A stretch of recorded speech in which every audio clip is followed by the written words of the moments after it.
오늘 우리 주신 하나님 말씀 보겠습니다. 마태복음 5장 1절로 4절까지 보겠습니다. 마태복음 5장 1절로 4절이요. 한 절씩 교독해 올리겠습니다. 예수께서 무리를 보시고 산에 올라가 앉으시니 제자들이 나온지라. 심령이 가난한 자는 복이 있나니 천국이 그들의 것이미요. 의를 받을 것이며. 아멘. 우리 아픔과 인사 나누겠습니다. 사랑합니다. 다시 한번 할까요? 하나님이 이루하십니다. 힘내세요. 그래요. 저기 이사야서 66장 13절 보면 어머니가 자식을 이루함 같이 내가 너희를 이루할 것인즉 너희가 예루살렘에서 위로를 받으리라. 우리 하나님 위로의 하나님이시죠? 오늘 하나님이 우리 모든 가족들 마음속을 다 아십니다. 고민을 다 아시고 억울함, 속상함을, 슬픔을, 근심을 다 아십니다. 아실 뿐 아니라 찾아오셔서 평강으로 기쁨으로 위로하시는 하나님이신 줄 우리가 믿으시기 바랍니다. 하나님의 위로를 받으셔서 늘 심령 속에 잔치집의 기쁨이 넘치시고 행복하세요. 네. 오늘 여러분 예수님이 하신 말씀 우리 상상수훈 제가 지난 시간에 말씀 나눴죠.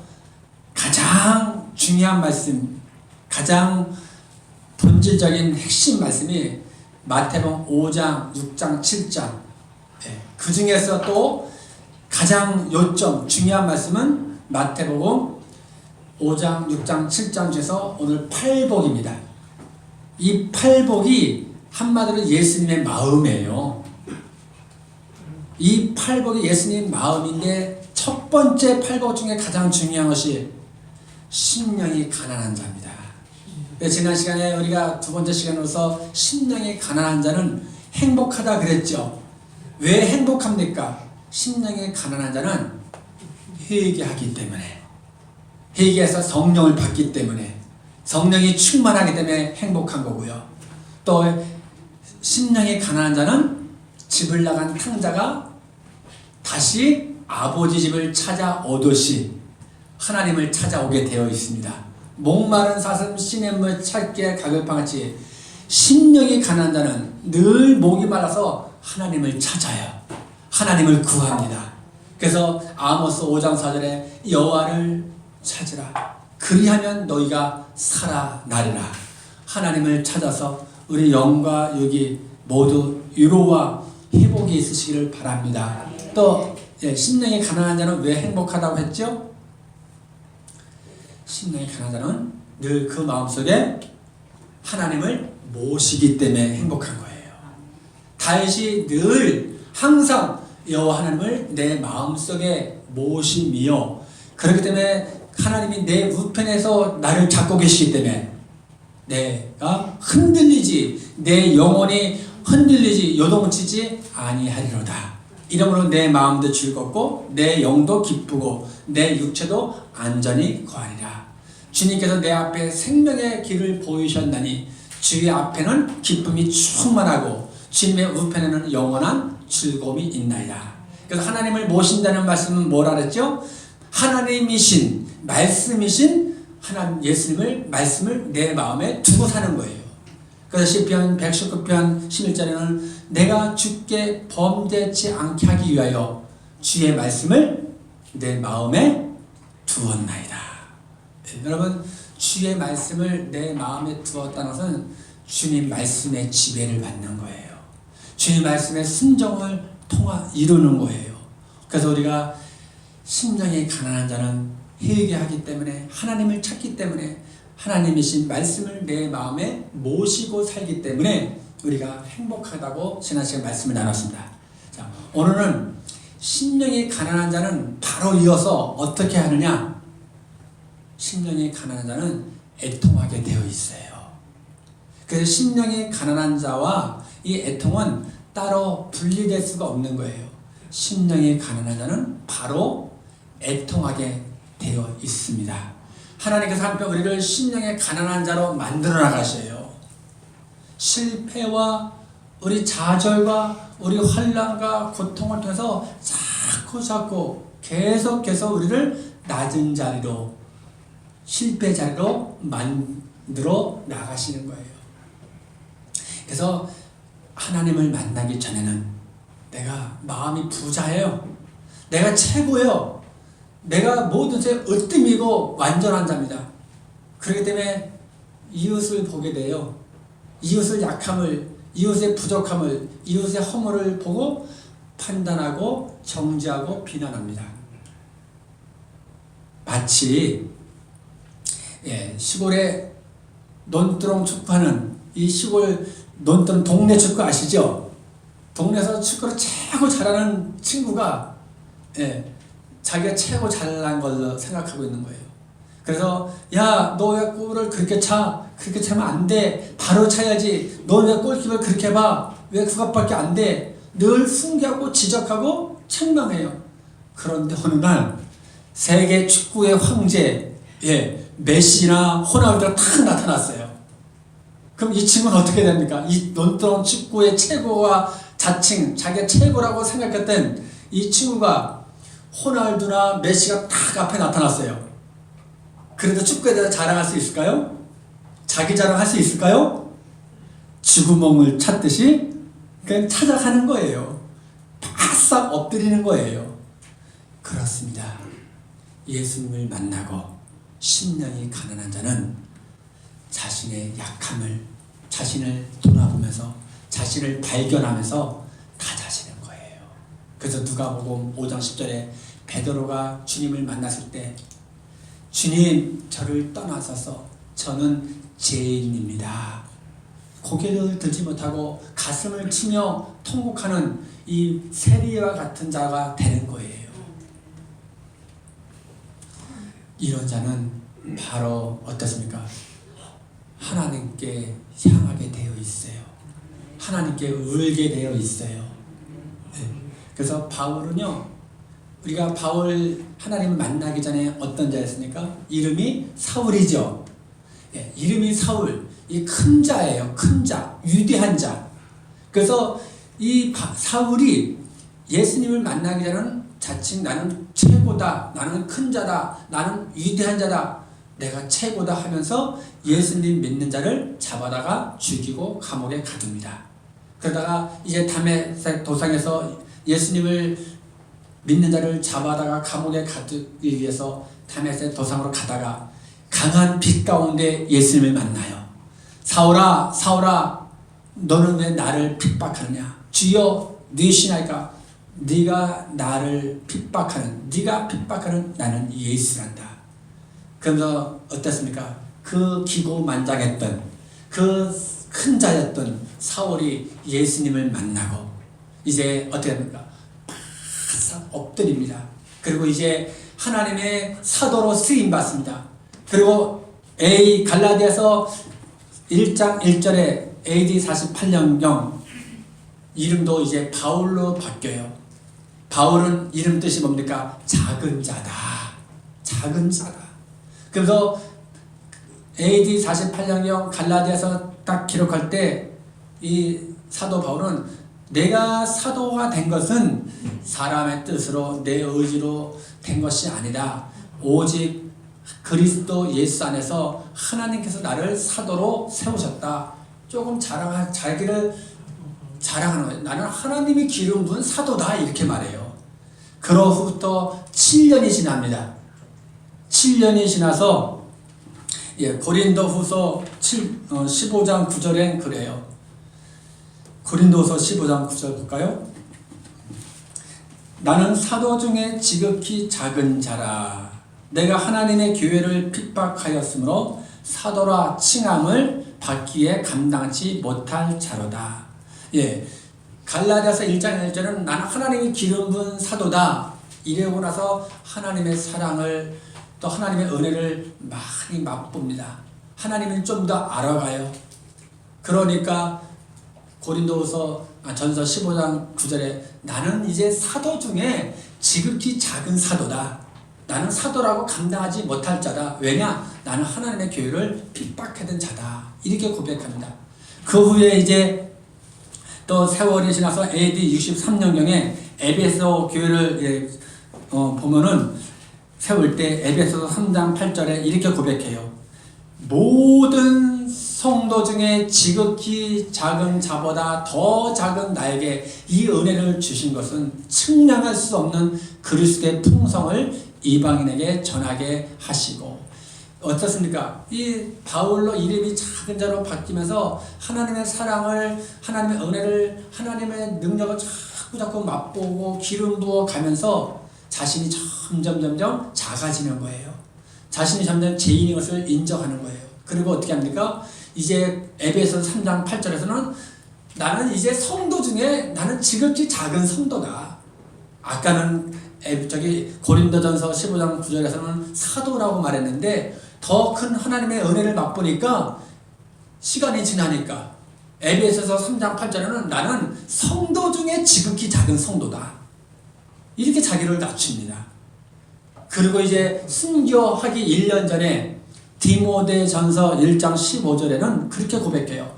미쁘다 모든 사람이 받을 만한 이 말이요 그리스도 예수께서 죄인을 구원하시려고 세상에 임하셨도다 하였도다. 죄인 중에 내가 개수다. 나는 이제 죄인 중에 개수다. 한마디로 나는 뭡니까? 나는 마귀의 왕이다. 나는 죄인 중에 대장이다. 뭡니까? 자꾸 예수님을 만나고 예수님의 사랑을 깨닫고 예수님으로부터 기름 부음을 받으면서 자신이 높여지는 게 아니라 자신이 계속 무르익은 벼처럼 고개를 숙이는 거예요. 그것이 여러분 심령이 가난한 자가 된 상태입니다. 그런 자는 어떻게 합니까? 이제 애통하는 거예요. 여러분 우리가 예수님처럼 살 수는 없어요. 그러나 어떻게 해야 됩니까? 뒷짐지고 가만히 서 있는 것이 아니라 예수님을 붙잡으려고 예수님을 의지하려고 몸부림치는 마음이 있어야 되는 거예요. 겸손한 마음으로. 그래서 오늘 애통은 뭐냐? 누가복음 6장 21절에는 그래요. 마음이 가난한 자는 복이 있나니 천국이 저희 것이요. 예수님께서 6장 21절에 우는 자는 복이 있나니 저희가 위로를 받을 것이요. 마태복음에서는 애통하는 자, 누가복음에서는 우는 자로 말씀하고 있습니다. 그래서 이 애통하는 자, 이 우는 자를 어떻게 예수님께서 말씀하시냐? 이것과 같은 의미가 어떤 것이냐? 창세기 21장 보면 하갈 아시죠? 예, 하갈이 쫓겨납니다. 그래서 이스마엘 아들을 데리고 광야 길로 나가요. 거기서 이제 물주머니가 가족분의 물주머니가 다 물이 떨어집니다. 그때 여러분 그 아들이 목말라 죽어가고 있는 거예요. 그 상황을 한번 여러분 생각해 보세요. 엄마 나 지금 목말라 죽어가요 우는 거예요. 아들이 그 물 달라고 울고 죽어가고 있는 거예요. 그 상황을 본 그것을 같이 경험하는 그 어머니의 심정이 어떻겠습니까? 어떨까요, 여러분? 여러분 자녀들이 지금 병들어가 목말라 죽어가고 있다고 생각해 보세요. 엄마 살려주세요. 이 정도의 심정으로 나갈 때 여러분 어떻겠습니까? 하갈은 그래요. 15절에 21장 15절에 보면 주저앉아서 방성 대곡하며 우느니라.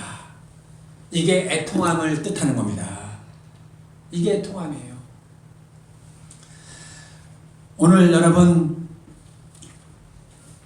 누가복음 23장에 보면은 고린도서 7장 10절 보면 그래요.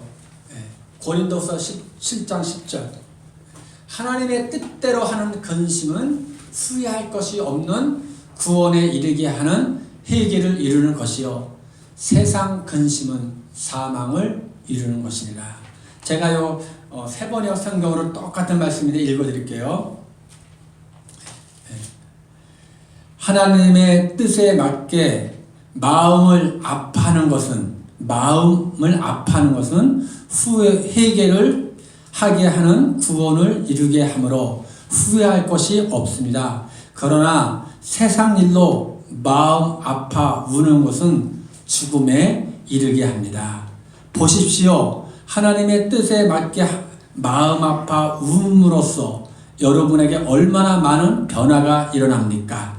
여러분이 나타낸 그 열정, 울음을 통해서 나타나는 그 의분, 하나님을 향한 그 두려움 마음, 그분을 그리워하는 마음, 그분의 열정, 이것이 놀라운 일이 아니겠습니까? 무슨 말씀이에요? 여기서 개역에서는 근심을, 새 번역 성경에는 슬픔, 우는 것으로, 가슴 아파 우는 것으로 표현하고 있습니다. 한마디로 하나님 뜻에 맞게끔 가슴 아파하며 우는 것은 후회할 것이 없다는 거예요. 회개를 함으로 영원 구원뿐 아니라 모든 삶의 구원을 이룬다는 거예요. 그러나 세상을 통해서 가슴 아파하고 우는 것은 망하고 아픔뿐이래요. 여러분, 이게 무슨 말씀입니까? 누가복음 23장 보면은 27절, 이제 예수님이 십자가를 지시고 올라갑니다. 그때 백성과 그를 위하여 가슴을 치며 슬피 우는 여자의 큰 무리가 따라오는지라. 예수께서 돌이켜 그들을 향하여 이르시되 예루살렘의 딸들아, 나를 위하여 울지 말고 너희와 너희 자녀를 위하여 울라. 어떤 상황이에요? 예수님이 이제 십자가 지고 가시죠. 그때 영화 보면 여러분 그 뒤로 예수님의 어머니 마리아를 비롯해서 그 여인들이 막 가슴을 치며, 27절 보죠. 가슴을 치며 슬피 우는 여자의 큰 무리가 예수님을 따라가는 거예요. 왜요? 예수님을 빼앗기니까, 예수님을 십자가에 죽음을 당하게 만드니까 가슴을 치며 우는 겁니다. 그때 예수님께서 멈추셔서 얘들아, 이 예루살렘의 딸들아, 나를 위해서 울지 말라. 나는 아버지의 뜻을 이루기 위해서, 성경에 응하기 위해서 나는 내 갈 길을 가는 거단다. 나는 십자가 죽으러 가는 거다. 나는 아버지께로 갈 것이다. 나는 부활하여 살 것이다. 나는 구원을 이룰 것이다. 이제 나를 위해서 울지 말고 너희는 너희와 너희 자녀를 위해서 울라 그래요. 울라. 여러분 아까 고린도서 7장 10절에 무슨 말씀입니까? 하나님 뜻대로 하는 근심, 하나님 뜻대로 하는 아픔, 울음은 후회할 것이 없는 회개를 통해서 구원에 이른대요. 그래서 그 하나님 이거예요. 하나님, 내가 오늘도 하나님 말씀에 순종하지 못함을 고백합니다. 하나님, 내가 하나님을 더 사랑하지 못함을 용서해 주옵소서. 하나님, 내가 하나님 말씀에 불순종하고 용서해 주세요. 내가 하나님을 가까이 하지 못함을 가슴 치면서 우는 거예요. 이렇게 여러분 울어본 적 있습니까? 이렇게 울어본 적 있나요? 우리는 무엇 때문에 우나요? 세상 근심 때문에 내 자녀가 내 아파요. 내 지금 사업이 망했어요. 내 가슴을 치며 통곡하고 있겠습니까? 무엇 때문에 우시겠습니까, 여러분?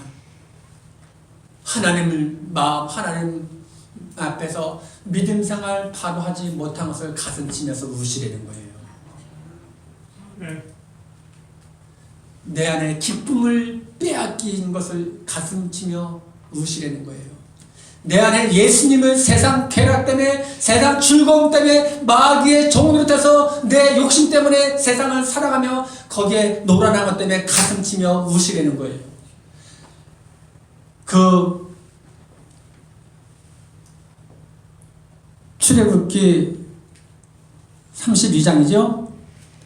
모세가 십계명 받고 있을 때 내려오지 않으냐니까 모세를 부추겨서, 아론을 부추겨서 금송아지를 만들지요.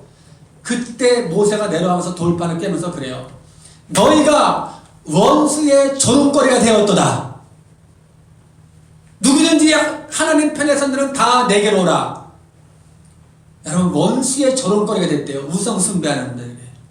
오늘 우리는 내 안에 있는 우상 때문에 얼마나 원수의 조롱거리가 되었습니까? 하나님 아버지께서 바라보실 때 얼마나 가슴 아파하며 우시겠습니까? 우리가 교회 생활 한다고 하나님의 성경다고 하면서 우리의 입술로 얼마나 더럽고 추한 말 합니까? 교회를 여러분 얼마나 힘들게 합니까? 우리에게는 한 명도 안 계세요.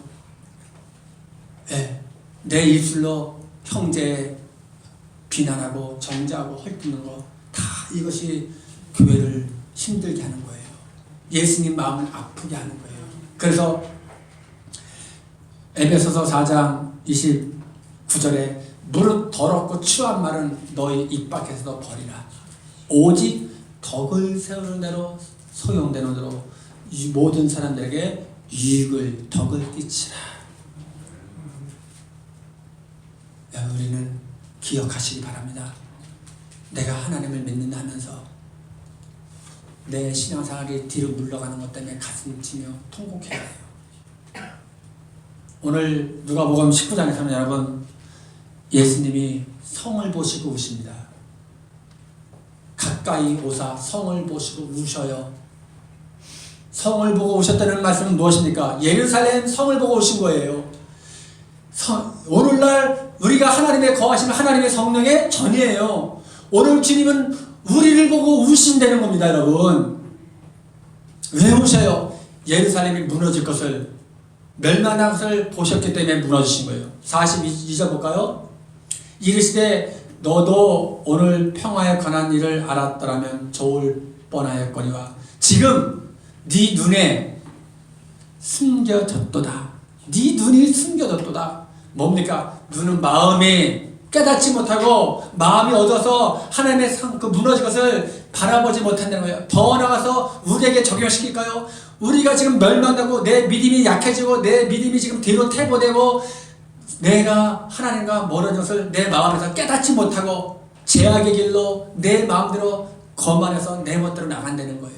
그럴 때 어떻게 됩니까? 43절 날이 이를지라 네 원수들이 도둔을 쌓고 너를 둘러 사면으로 가두고 너와 및 그 가운데 있는 네 자식들을 땅에 메어지며 돌 하나도 돌 위에 남기지 아니하리니 이는 네가 보살핌 받는 날을 알지 못함을 인함이리라 하신다.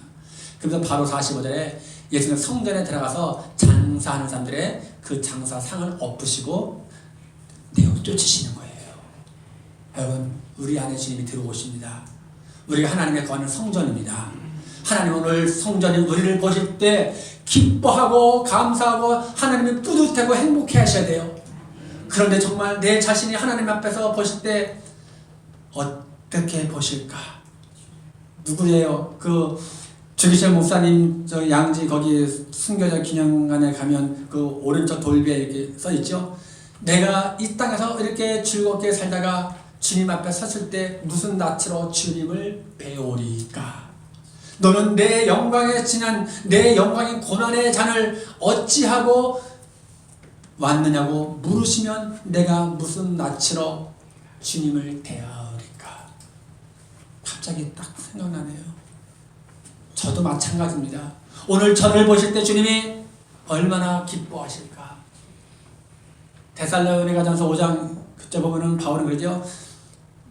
우리의 기쁨이요 자랑이 멸류관이 누구냐? 하나님 앞에서 너희니라. 하나님이 우리 안에 계실 때 스가랴서 보면은 그죠? 너희 안에 행할 구원을 베푸시는 이는 전능자시나 그가 너로 인하여 기쁨을 이기지 못하시며 너를 잠잠히 사랑하시며 너로 인하여 기뻐 찬송하리로다. 이것이 우리를 향한 하나님의 고백이 되는데 마음에 되는데 오늘 우리는 성령을 근심케 하고 있잖아요. 성령님께서 우리를 보실 때 우시고 계시잖아요. 여러분 우리가 통곡하시기 바랍니다. 가슴 치며 하나님 앞에 가까이 가지 못한 거, 믿음 생활하지 못한 거, 이웃을 힘들게 했던 거, 하나님의 교회를 여러분 힘들게 했던 거 있다면 가슴 치며 회개하시기 바랍니다. 우리 임현수 목사님 아시죠? 북한에서 2년 6개월 동안 억압받다가 종신형 받았어요. 종신형. 네이버 들어가서 임현수 목사님 딱 쳐보세요. 선화 목자 교회 유기성 목사님 교회 와서 고난에 대해서 그 말씀을 전하실 때 내용이 많이 나옵니다. 요점 정리해. 30년 목회한 것보다 2년 6개월 동안 주님과 함께 그 감옥에서 그 모진 고난을 받으면서 있었던 것이 더 행복했대요. 지금 여러분, 우리가 북한의 그 지하교회 성도들 기도하죠? 위로해달라고 신달라고 기도하죠? 그분들은요 그렇지 않대요. 오히려 한국에 있는, 남한에 있는 우리 기독교 성도들을 위해서, 목회자들을 위해서 울면서 기도한대요. 왜요? 하나님이요, 저 남한에 있는 목회자들을, 저도 포함돼요. 저도 바로 살지 못했으니까. 저 남한에 있는 목회자들, 장로들, 권사들, 하나님, 저들이 너무 세속적입니다. 너무 세상 욕심 때문에 하나님을 멀어지고 합니다. 하나님을 다 마음에 빼앗겼습니다. 하나님, 저 남한에 있는 성도들을 불쌍히 여겨 주옵소서 하면서 걱정하면서 그들이 우리를 위해서 오히려 위로해 준대요. 우리는 걱정할 필요 없다. 우리는 하나님과 함께하고 이 고난은 하나님이 나에게 주신 유일한 보배고 유산이다. 이렇게 말씀하십니다. 이제 우리가 누가 우는 자는, 애통한 자는 하나님 앞에 내가 믿음 생활 바로 하지 못함을 고백하면서 울면서 하나님 앞에 나가는 자는 누가 위로해 주신다고요?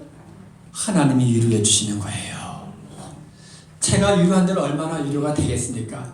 왜요? 저도 죄인인데, 저도 허물투성이고 부족한데, 하나님은 완전하신 분이에요. 하나님은 여러분 평강의 왕이십니다.